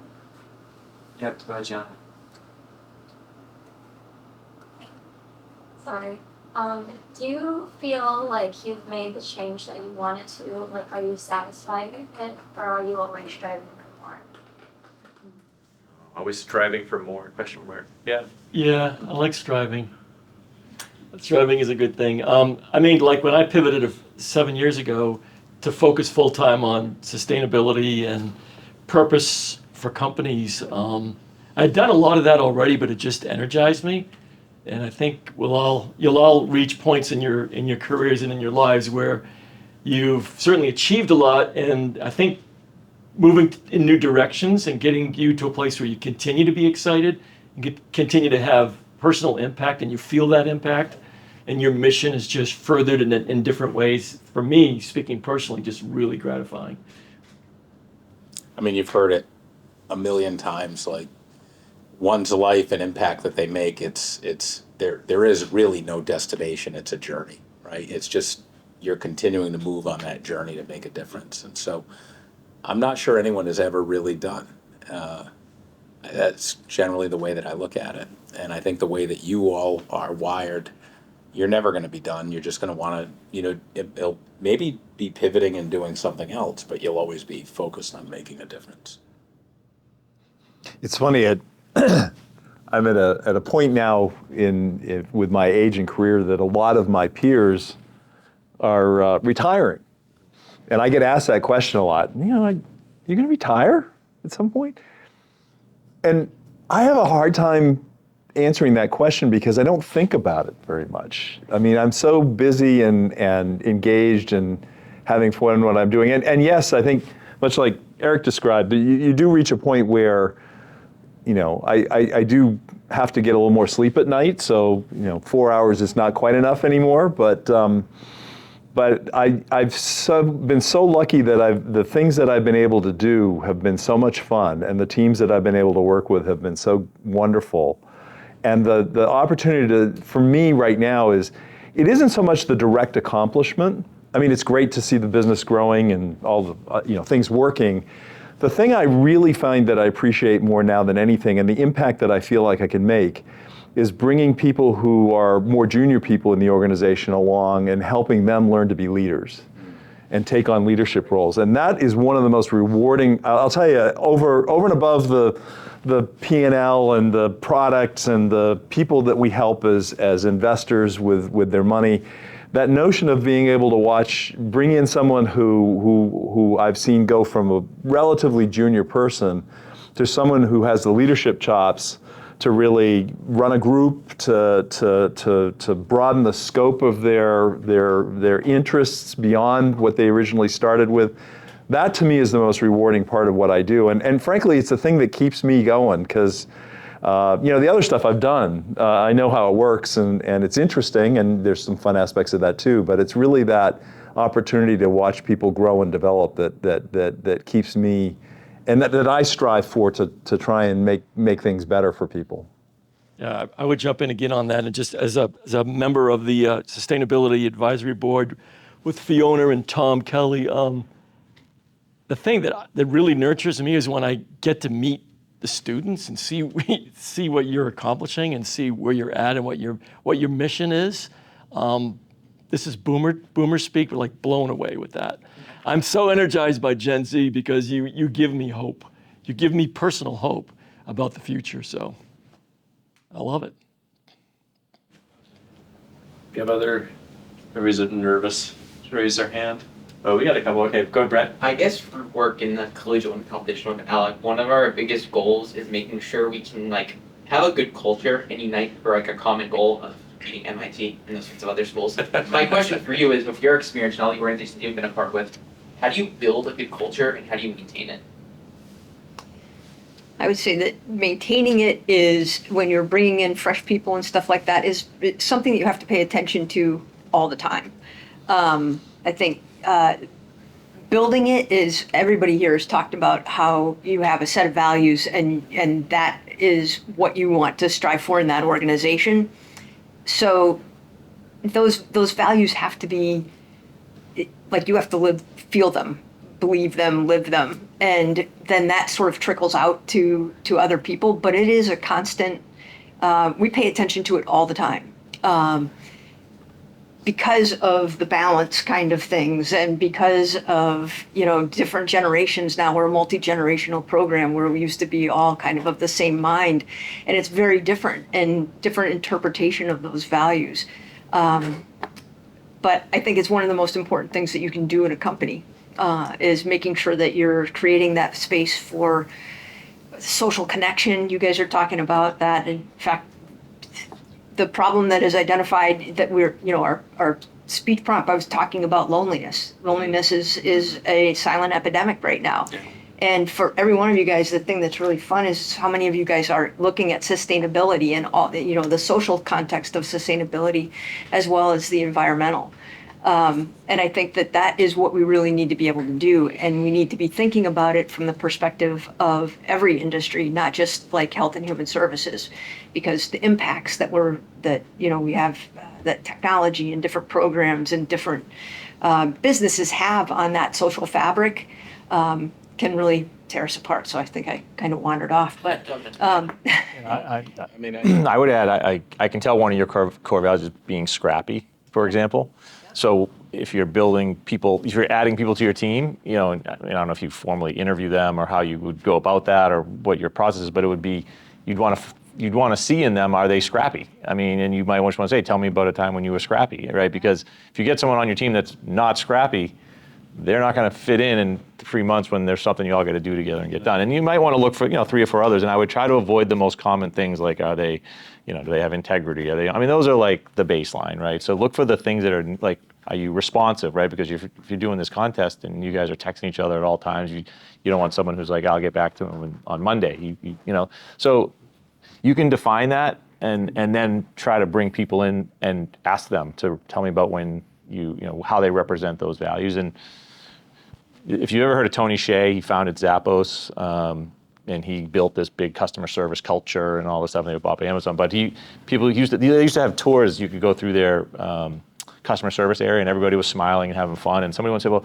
how do you get our employees to smile and have fun?" He goes, "We just hire people that like to smile."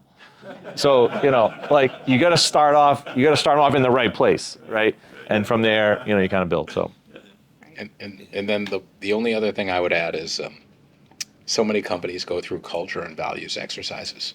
And I think it's important to note that while there's an ambition to it, it really should be like your DNA. It should really be like your fingerprint. The culture and values really needs to be who you are, because that's how you avoid asymmetry. And you've seen a lot of companies that have a stated sort of set of values that are supposed to match a culture. And then you go into that company and you're like, there couldn't be anything further from the truth on what they publish. So just remember, when you establish it, make sure it's like the DNA. It's like the fingerprint. It's who you really are, not what you want to be. It's who you are. Yeah. One of the phrases we have up on our wall is highly internally collaborative and highly externally competitive. And while that seems obvious and straightforward, if you examine failing cultures in companies, you'll find they're exactly the opposite. That they're highly competitive internally and highly collaborative externally, potentially in ways that are damaging to their existence.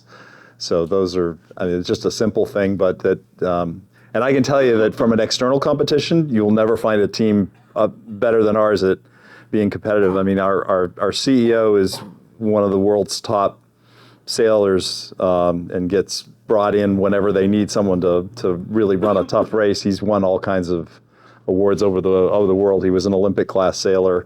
We have lots of other examples like that, and it's a very externally competitive group, but it's that highly collaborative internal thing that where people hold each other accountable but do it in a way that's collaborative. It's problem solving. I think we have time for one last question. Ready, just your question. How have you felt like the investing landscape has changed over the past few years? I mean, we've seen economic shifts up, down, left, and right. How has that really changed, grown, and adapted in each of your perspectives? Yeah, I mean, I'll just start because it's near and dear. I mean, I'd say life sciences and biotech may be one of the most out of favor sectors right now. Mm-hmm. And that's because when the cost of capital, goes this high, and when, look, Warren Buffett just recently said it. I can just put an enormous amount of capital with no risk in treasuries and earn 5% on my money. And when you're money losing tech or money losing biotech in the early days, it actually does sort of, it's a headwind toward innovation because investors have choices. When money was free, like it was for 15 years, they're chasing alpha, they're chasing growth. They can't put their money in low risk ventures. And I think actually the world benefited from that because I think there was an enormous amount of tech and innovation that changed the world. And so I think we're just going to find, and we see it now, investor capital is a little bit tighter, a little bit harder to obtain.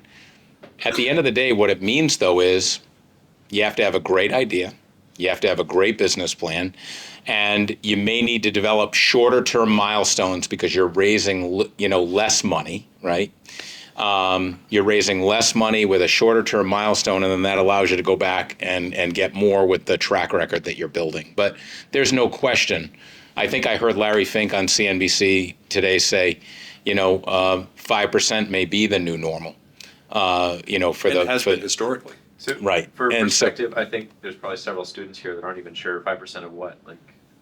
Yeah, so the Fed funds rate, right, is being set at a point where it can sort of break inflation, right? At the end of the day, like, inflation or deflation is, destructive, in every way, systemically in an economy. So what the Fed has been doing is going from an interest rate of 0 to 5 in above 5 in about a shorter period of time as anyone can remember, and certainly in the last 40 years. And as a result, it's just more difficult for everybody. Remember, the investors who put capital in your deal, they're getting it from investors, right? They're going to endowments. They're going to what they call their limited partners, and they have choices for where they put their capital. Again, there's an enormous amount of capital on the sidelines, and it will be deployed. It's just a little bit more difficult because there are other choices to be made with lower risk and higher returns.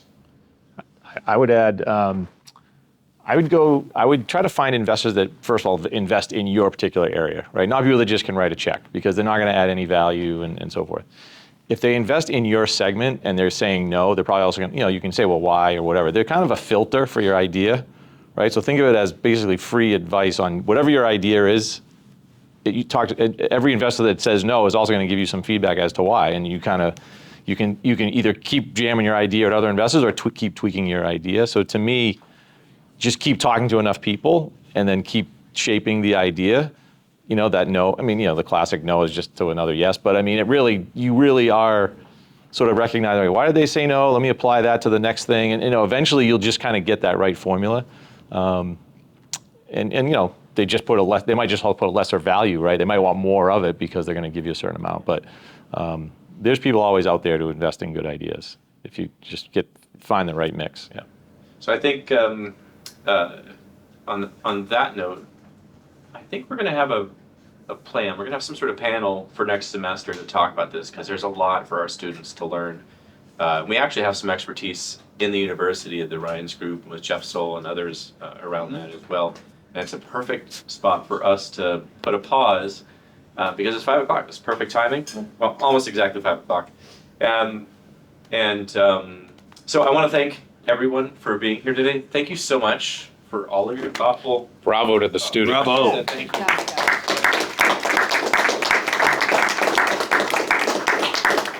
I say all the time, the students make us look good at the ECenter, right? Because they're so exceptional. We got to remember they're doing all of this outside of their academic endeavors, right? Everything that they do here is just above and beyond, and you can see how passionate they are because they make it happen. So I want to give all of you permission to go ahead and take off. We'll see you at 6 o'clock at Hamilton Smith for the awards ceremony itself. Thank you very much. Thanks, guys. Thank you.